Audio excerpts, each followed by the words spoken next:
so I know it may justifiably make some people's eyes roll at the fact that this is a Ouija board story, but just hear me out. I still to this day don't really have a good explanation for this, and to this day I still feel weird about it, but I thought I'd share it with you all. So this happened during the summer of 2010.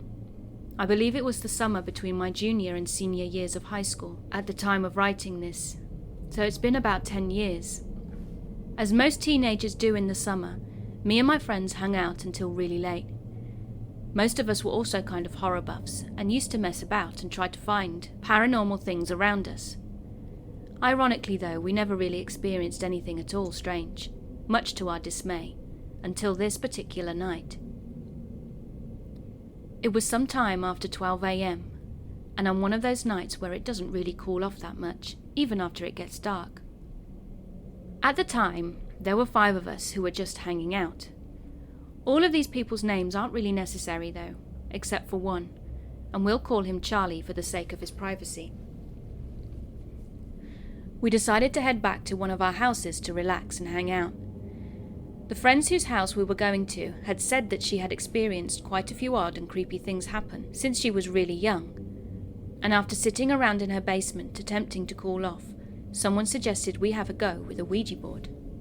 Admittedly, I kind of sighed at this, as I always thought Ouija boards were stupid, but my friends wanted to do it, so I figured why not.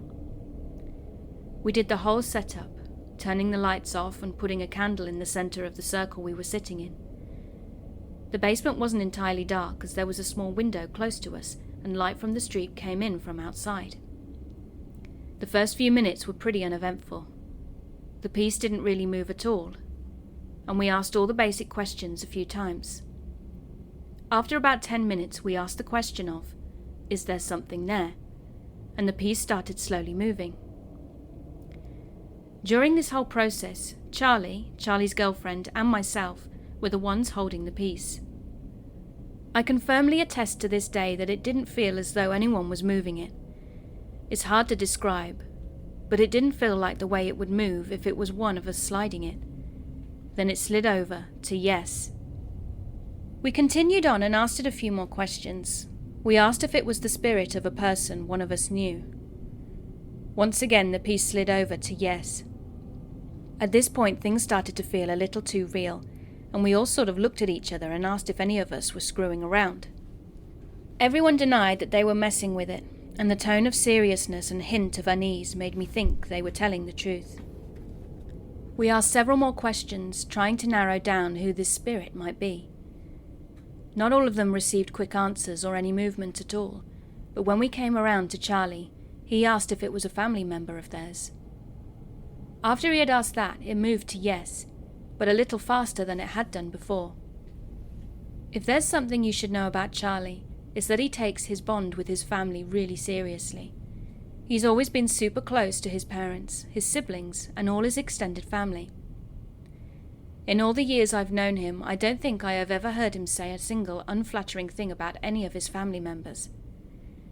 It's this fact that makes me think he wouldn't use something like a deceased family member as a tool for some joke or prank against us. Charlie's face became a bit pale after this, and the air in the room started to change. It almost started to feel like there was someone watching us, creating that sort of hair-raising unease. This may sound like a vague statement, but it's the best way I can think to describe the feeling. He then asked the spirit if they could spell their name. The piece started to move, a little quicker again, and spelled out a first name and half of a last name. After it stopped, we looked up at Charlie to see his reaction. To our surprise, he had gone even paler, and tears had begun rolling down his face. I asked him if he knew the name, and he just responded with, "Yeah, that's my uncle. He died a little over a year ago." That was when it really hit us that this was more than we had bargained for. Charlie said he had been really close with his uncle before he died. We asked him if he felt okay with us continuing, or if he wanted us to stop. He wiped the tears from his cheeks and said he was fine and wanted to keep going. Charlie's girlfriend went on to ask the board, "Are you here to protect Charlie?" It moved to yes once again. We asked a couple more questions that we got mixed answers for. To be honest, after 10 years, I've forgotten some of what was asked, but before we ended it, Charlie had one last question, which was, "Will you sit next to me?" Now at this time I had been sitting to the right of Charlie with a bit of a gap between us. After he'd asked that question, I felt a huge chill flit across me, and the area between the two of us was significantly colder than the rest of the room. Keep in mind at this time it is around 3 a.m. on an extremely stale summer night, and we were in a basement that had no doors or windows open. This was hands down the most unsettling part of the whole occurrence. If I'm being totally honest, if I wasn't there myself and had experienced it, I probably wouldn't have believed it if someone had told me. It was equal parts surprising and unnerving. After this we wrapped things up, turned the lights on and composed ourselves. After hanging out another few minutes, we all went home for the night, shaken by what we had just experienced. To this day, the 5 of us have never actually talked about that night. It was one of those strange things where we just decided to bury it in our memories. But honestly, I kind of wish we hadn't, because it was such a strange experience that I don't think any of us could properly explain to someone who wasn't in that room. Unfortunately, many of us have drifted apart since high school, and I still talk to them once in a blue moon, but not on any regular basis, and most of us don't live in the same town we did when all this happened.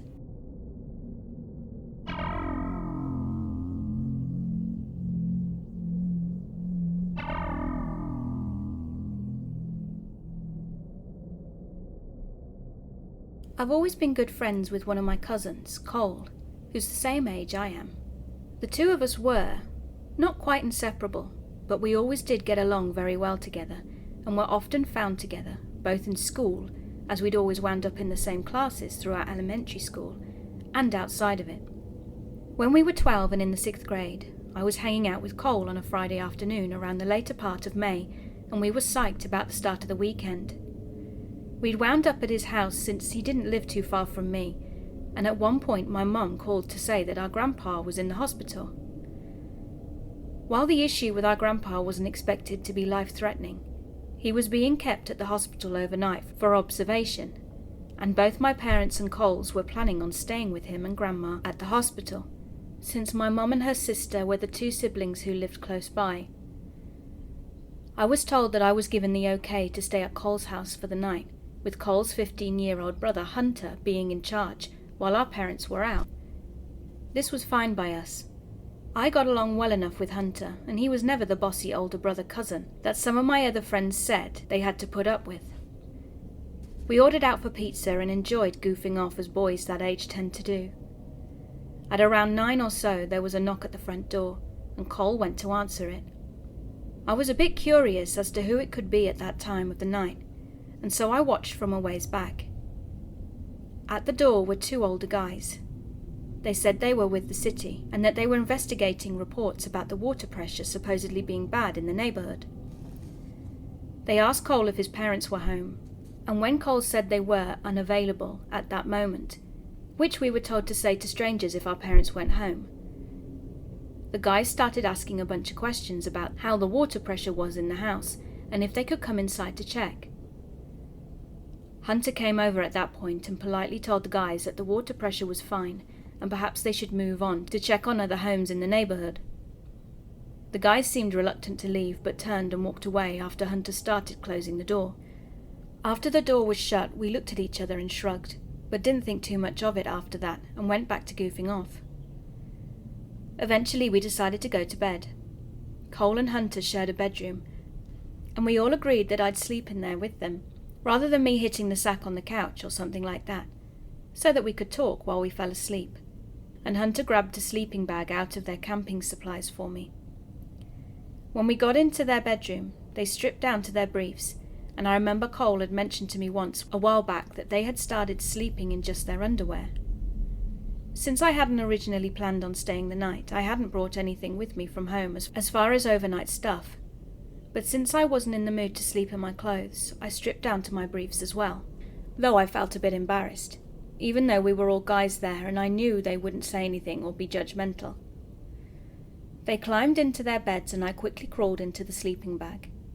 And after talking for a while about random stuff, we eventually fell asleep. Early the next morning I got up because I had to pee, and so I quietly got out of the sleeping bag and went and did my business in the bathroom. On the way back to the bedroom, I heard something in the family room, which was on the opposite end of the house from the bedrooms and particular bathroom that I was using. I didn't pay too much attention to it at the time, thinking it must be either Cole or Hunter, until I got back into the bedroom and realised that both of them were still in there. Trying not to panic, I woke them and told them that I thought someone was in the house. They quietly followed me, and the moment we walked into the family room, we saw the 2 guys from the night before in there, and it was rather clear they were robbing the place. One of them started moving towards us as he pulled out a wicked-looking knife. The 3 of us promptly raced to the front door, somehow managed to get it unlocked and open, and we fled outside. As luck would have it, a cop was driving by at that particular moment. We quickly flagged him down and told him about the 2 guys in the house. The cop called for backup, and within a couple of minutes several other cops were there, and they proceeded to enter the house. And after some searching, they caught the 2 guys. The cops figured out that the 2 guys must have entered from a window in the laundry room that had a broken latch, and had probably targeted that house, because while it wasn't empty, they'd probably realised that there were no adults there, and figured that if we discovered them, we could be more easily dealt with than adults. To add insult to injury, while we were waiting outside while the cops searched the house, both to get the 2 guys and make sure that there was no one else with them, some of the neighbours came out to see what the commotion was about, and this included some kids who went to the same school as Cole and me, including a few who were in our 6th grade class. It was during that time that the 3 of us realised that we'd never had the chance to get dressed. So, just like in the stereotypical nightmare, we had to stand outside in full view of everyone in just our briefs for what seemed like forever before being allowed back inside. When we went back to school on Monday, Cole and I had to put up with more than a bit of snickering, stares and ribbing for the next few weeks until school ended for the summer.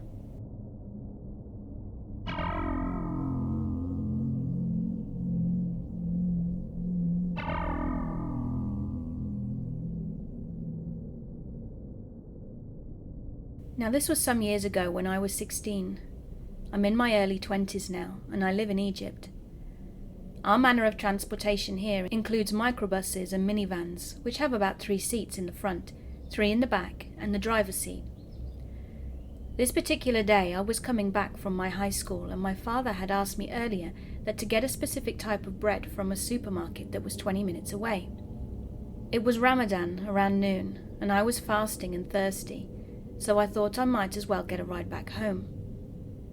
I see the small microbus, so I wave it down and ask him if he's going the same way as me. The driver said yes, and as I opened the door to get in, red flag number 1 appeared to me.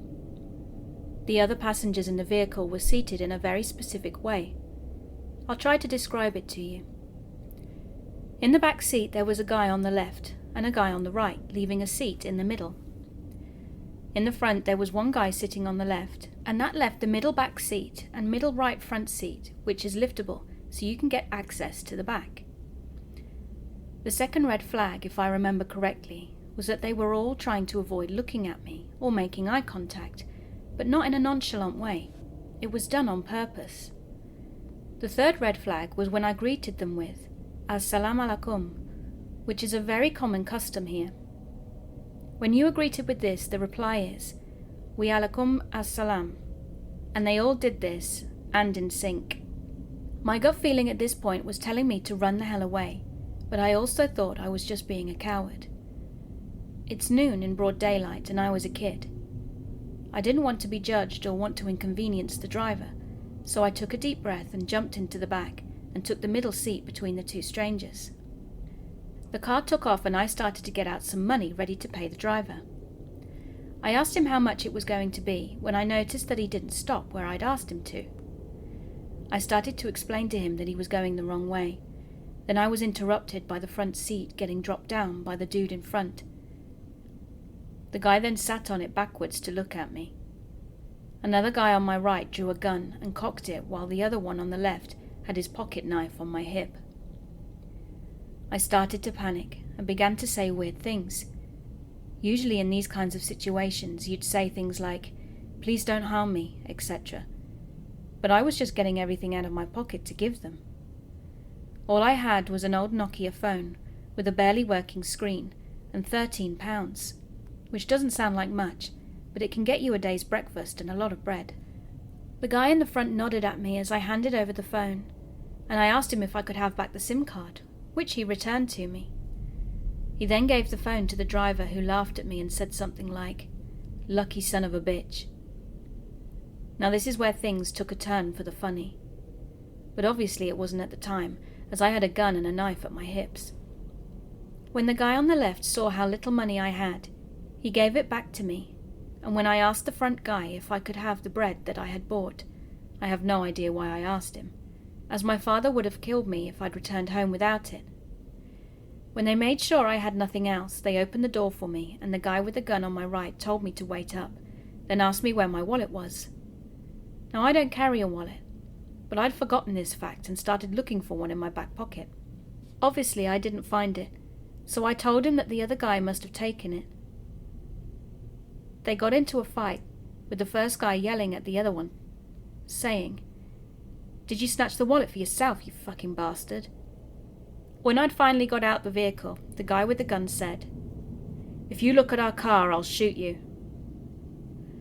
Obviously scared as hell, I looked away immediately. I walked the rest of the way home, shocked and scared but numb at the same time. When I got home, I cried and screamed my lungs out, blaming my father, for no real reason, as I was just scared. So he got dressed and told me to come to the police department with him. I was too afraid to go outside of my house, and I refused, so he went alone to report it. Later he convinced me to go with him to look at possible suspect pictures, but I didn't remember their faces, so I have no idea if it was their pictures or not. I was so afraid for years after that incident. I wouldn't go near any public transport, let alone deal with strangers on my own, but I eventually got over my fears with the help of my friends, and I can go home around 2 or 3 a.m. alone. I also learned to never ignore a gut feeling. I'd rather be wrong and be a selfish asshole than be in a compromised position. I kept wondering what would have happened if I had been a girl. What if they weren't just robbers, but more?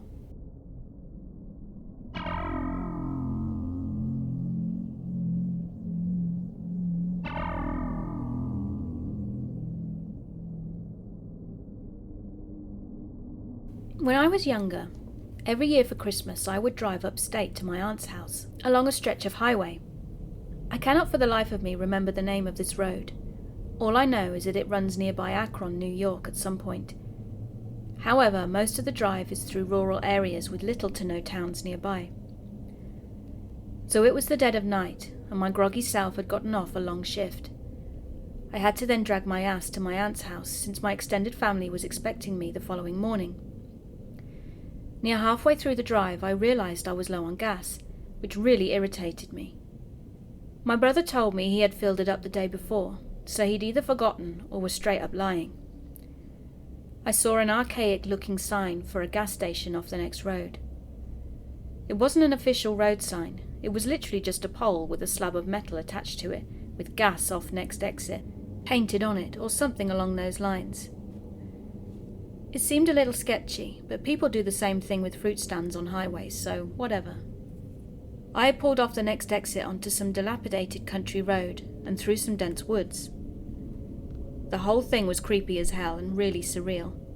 I kept expecting Leatherface to come running out of the trees with a chainsaw. I eventually came to the gas station and realized quickly it hadn't been open for years. It was all rusted, and the convenience store's roof was caving in. The gas pumps had all been taken out as well. I pulled over next to it and checked my gauge. I would probably only make it another half mile before running out, so I called AAA and they said they'd send a truck over. Now I was playing the waiting game. I left my engine on because when the headlights were off, everything was pitch black and my paranoid self wasn't sitting next to an abandoned gas station in the middle of a forest in complete darkness. So most of the wait went uneventfully, until I sensed some movement around the side of the old store, which was where my lights were pointed. I looked up but didn't see anything more, so I looked back down at my phone. Then over the sounds of the night I heard someone yell, "Hey buddy, come here," in a demanding tone. I looked up and shit you not, there was a dude standing by the old store, looking towards me, illuminated by my headlights. He looked like the run-of-the-mill homeless guy. I was honestly spooked and figured he must have been squatting there. Still watching him, I rolled down my window and yelled something like, "Yeah, what's up?" Still mentally crapping myself. I had my foot ready to floor it out of there at the first sign of trouble. "You got any change?" "Nah, I don't, man, sorry." I looked up at him. He had this vacant expression and was standing as stiff as a board. Then I see more movement. I see heads, about 20 or so heads peeking around trees beyond the man that I'm already talking to. I can't see them clearly at all, but they're definitely there, and they're definitely people. It was literally just heads staring in my direction from around the trees. I see another guy beginning to walk from around the gas station now, so I switched on the ignition. I turned around and sped off. I got as far away from that place as my tank could take me, and updated AAA on my location. When they arrived, he filled me up, and I didn't say anything. But after he'd left, I wanted to call the cops, so I called the nearest town's sheriff department.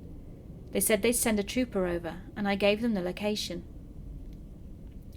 When I got to my aunt's house, they called me back and said whoever was there was gone now, but they could tell a large number of people had been living there for a while, as there were blankets, canned food, and the usual stuff you'd find from hobos. The whole situation still freaks me out to this day, but frankly I can consider myself lucky I'll always have such a creepy story to tell. I'm just glad nothing bad happened.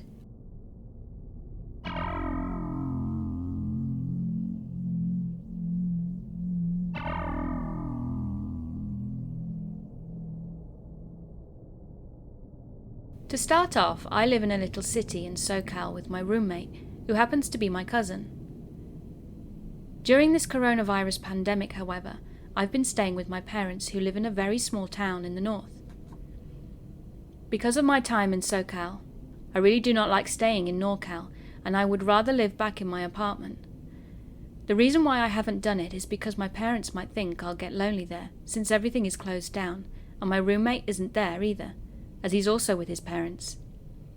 However, since I had to go back for a specific reason, my parents wanted me to take their dog Mocha with me so I wouldn't feel so lonely while staying there.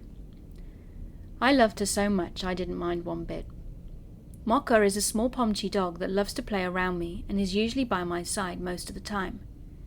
She also loves to go on runs with me, so I occasionally take her on jogs. It was a Wednesday night and I decided to go on a run with her. Now whenever I go at night because that's when I'm at my most energetic.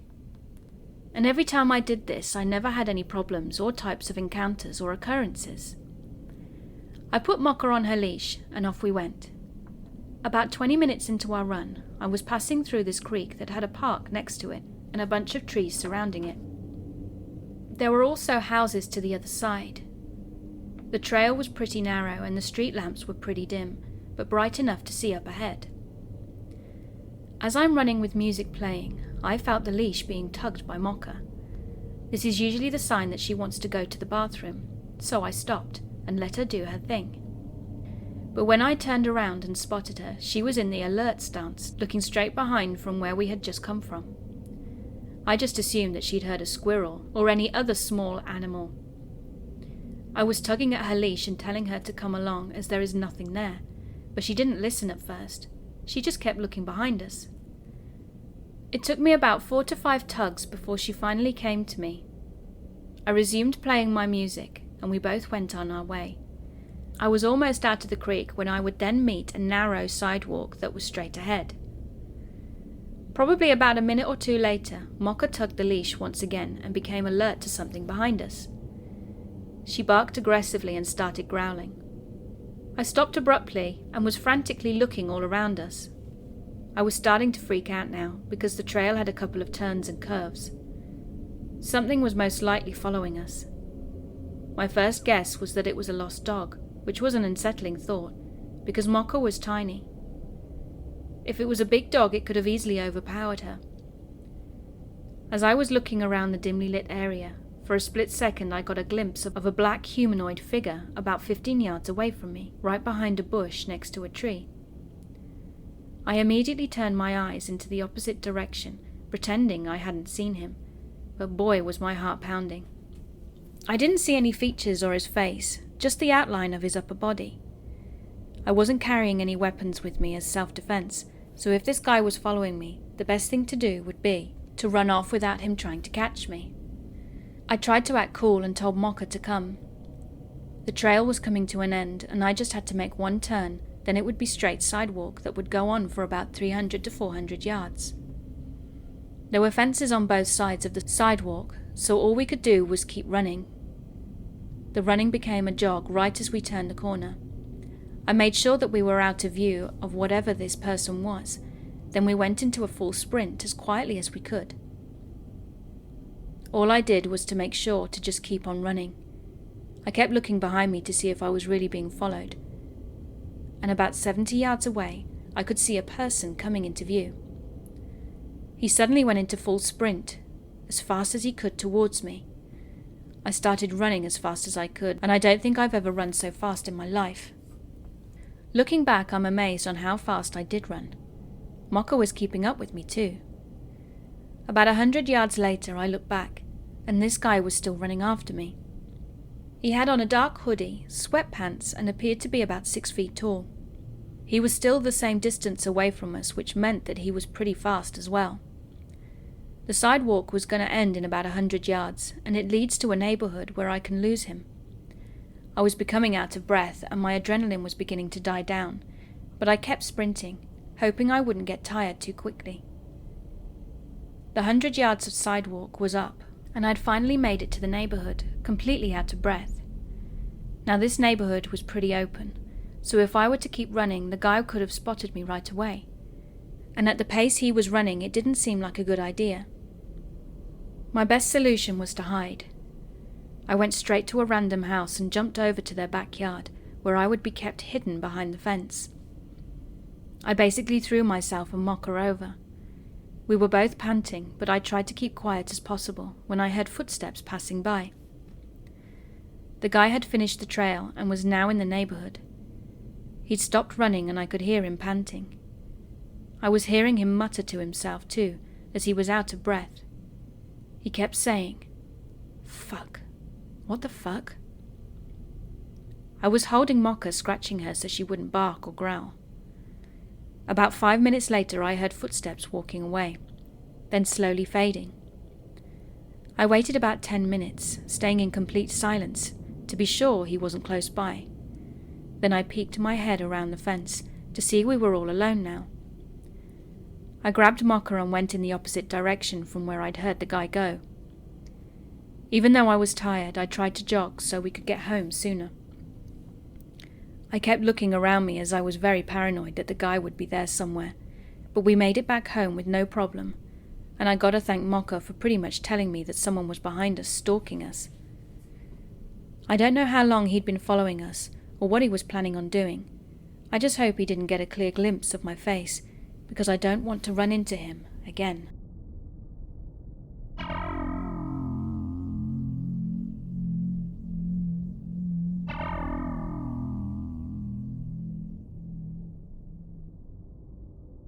I'm not sure how best to get this out there, so I'm going to start off with some background on where I'm from. I grew up in a small town with no more than a few stoplights and a few thousand residents in the Great Basin Desert of western US. For those of you that have never been, you cannot begin to understand just how vast and isolated it can become in my home state. It is a breeding ground for strange people to hide out from the law, keep to themselves, and do whatever it is they want to remain anonymous.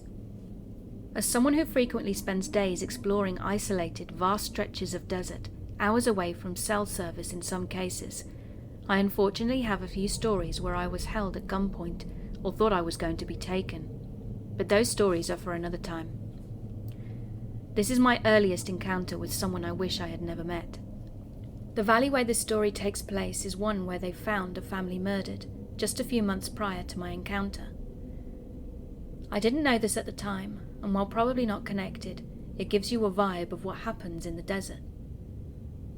I was roughly 12 at the time, I'm now 22, and was with my mum and 3 younger brothers. My dad and uncle were prospecting for gold, and we got bored, so we thought we'd go hike down into the valley to an abandoned miner's shack that was probably 2 miles away. No biggie. We'd done it on many occasions to pass the time, and it's cool to see the old ruins. We got down there with no issues, and the shack looked clearly abandoned and in disrepair. It looked to be from the 1930s and was kind of resting on a small hill with a dirt road leading to it. We went inside to explore and all was good, until I noticed on one of the old shelves brand new canned foods with fresh paper wrappers. I thought to myself that this was odd, but figured some backpackers must have left them for the next guy. Boy, was I wrong. We kept exploring the house until I came to a room to see something that I will forever remember. That feeling you get when you instantly know something is horribly wrong struck me hard. The room had a fresh house cat hanging from the rafters of the ceiling, with its abdomen slit open, intestines hanging out. The scene had to have only been a few days old. I never let my mum or brothers see it though. I ran to the room they were in and said we have to go right now. I just said I had a bad feeling because of those cans. Once we were outside of the house and were about 50 feet away, my brother insisted he needed to go to the bathroom. I still hadn't told them what I'd seen because I knew it would freak them out, so I said he'd have to just go right where we were, a baseball throws away from this house. So my brother is going to the bathroom, and just as he finishes, we see from the back side of the hill, where the shack sits, comes an old, white, beat-up van. And I remember thinking that this is it. I will never see my dad again, and they'll never know what happened to us. The van parked up, and I remember vividly seeing 4 men step out and look in our general direction. I picked up my youngest brother, and my mum and the other 2 brothers all took off running. I've never felt more scared in my life. I didn't dare look back to see if they were trailing after us. I just couldn't. After what felt like forever, we were finally out of the valley, and we met up with my dad and uncle. We told them our story and we got the hell out of there. To this day I still can't help but wonder if I'd be alive today, had I not seen the dead cat before those guys got to the shack.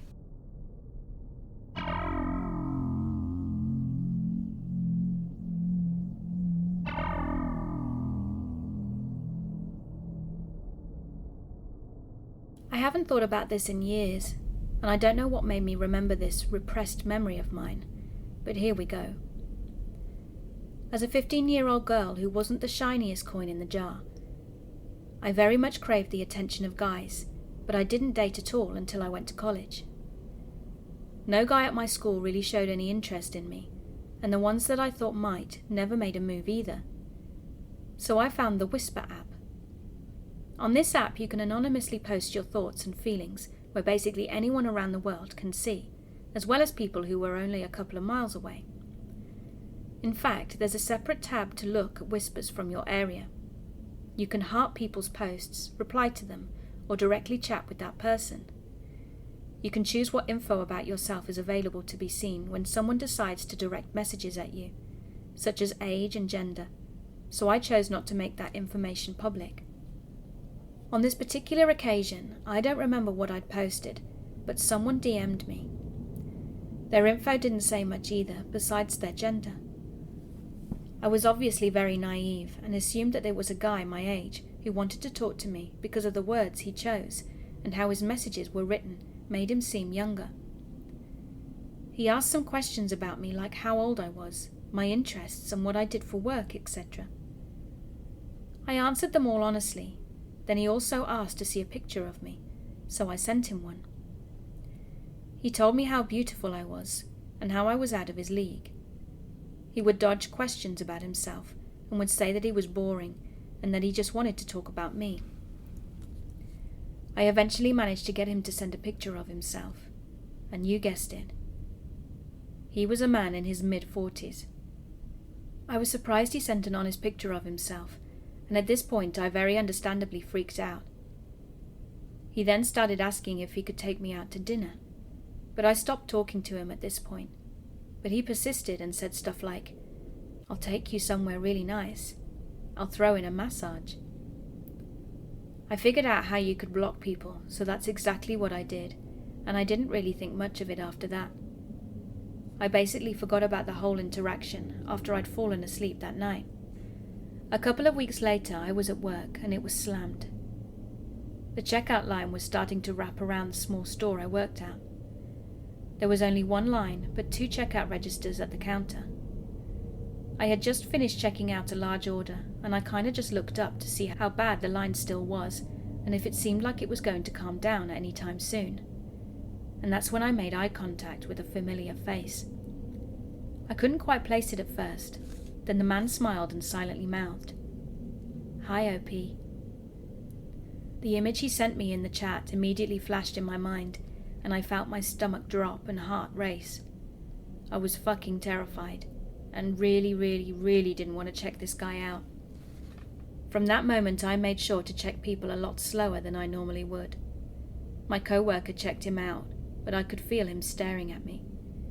He even tried to wave me goodbye as he left, and I refused to even slightly turn my head in his direction. As soon as it calmed down in the store, I went to the bathroom and had a huge panic attack where I nearly threw up.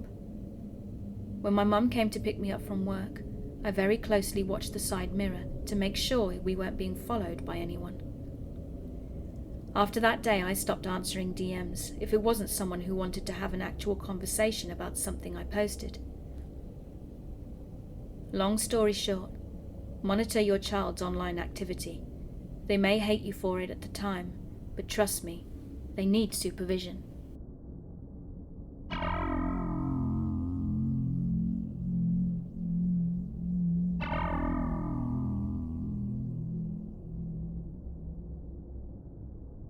Now, I'm very new to Reddit, and recently an old memory came back to me, and I thought Reddit would be the best place to post it.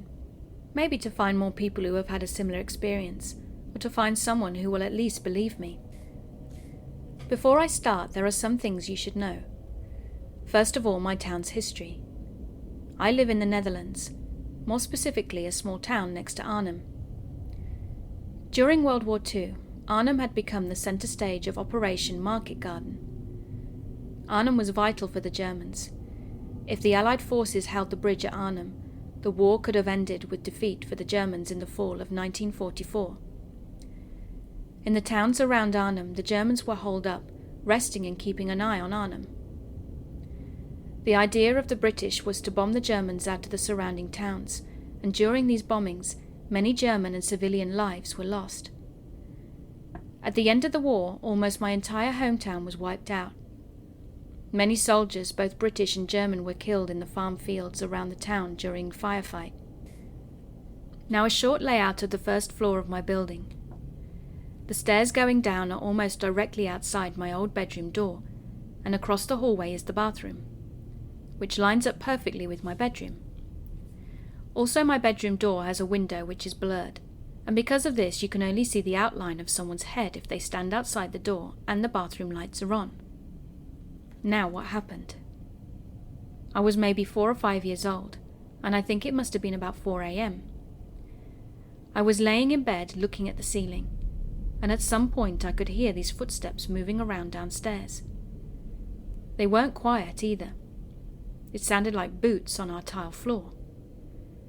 Slowly they made their way to and up the stairs.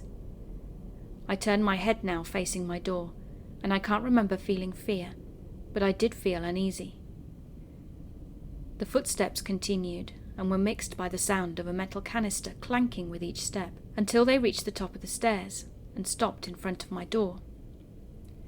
I could now see the outline of a person's head through the blurred window as the bathroom lights were on. The head looked like it was wearing a helmet. I realized much later, when I was around 14, that the helmet resembled the ones worn by the Wehrmacht, the German military of World War II. The head stood in front of the door for no more than 5 seconds, but it felt like an hour. Then it just disappeared without a sound. It just faded away. The following morning I told my mum and dad what I had seen. They thought I had just been dreaming. But despite that, my dad grabbed a book from the bookshelf and showed me a picture of an American, British and German soldier. When I saw the German soldier, I pointed to the picture and said, "That's the man I saw, with the funny-looking helmet." I don't know that what I saw was a ghost, or if I had somehow seen an image of German soldier and dreamt it all. But if it was a ghost, I just hoped that he had found his rest after these 70+ years.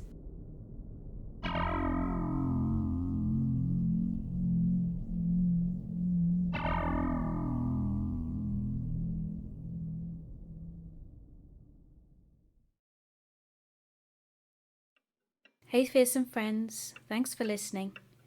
Please make sure you subscribe and click that notification button so you can be aware of my videos when they upload.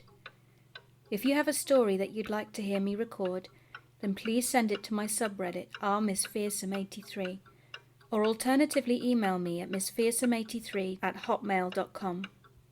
If you'd also like to support me further, please go to my Patreon, where you can join for as little as $1 a month, where you'll get early access to all my recordings, and they will also be available as MP3 downloads. I also have some great merch on the Teespring website. All links are in the description below. Stay safe, stay happy, and remember, keep being creepy.